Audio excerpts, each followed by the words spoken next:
صنف الكيت، صنف الأجنبي الغني عن التعريف. طبعا الصنف ده مزروع في تربة طينية سمراء، من أفضل الأصناف اللي بتمشي في التربة الطينية السمراء التقيلة. طبعا في الفترة ديت لازم نرش رشة حشرية كل 20 يوم عشان نحافظ على الثمرة بتاعتنا. ومهم جدا نقوم بعملية تخطيط الثمار بورق أبيض مفيهوش كتابة، تمام. بس قبل ما نعمل عملية تخطيط الثمار بورق الأبيض لازم نرش كذا رشة حشري عشان لو في أي إصابة حشرية تكون ماتت ونكون قضينا عليها. عندنا برضو مانجا اجنبي برضو ورقها خفيف وشايله محصول.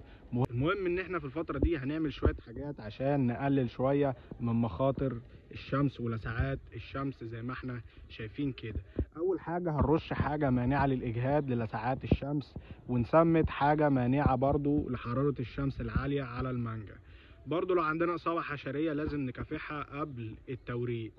مهم جدا ان احنا في الوقت ده نغطي حبات المانجو او ثمر المانجو بورق ابيض نضيف عشان نحميه من لسعات الشمس. خلي الورق مغطي الحباية كلها من ناحية الغرب عشان ده اكتر وقت بتكون فيه الشمس كاملة متكاملة على الحباية. الاشجار اللي بتعاني من العفن الهبابي والحشرة القشرية لازم نستخدم مركب العفن الهبابي والحشرة القشرية ونرش كل 15 يوم لحد ما تختفي معانا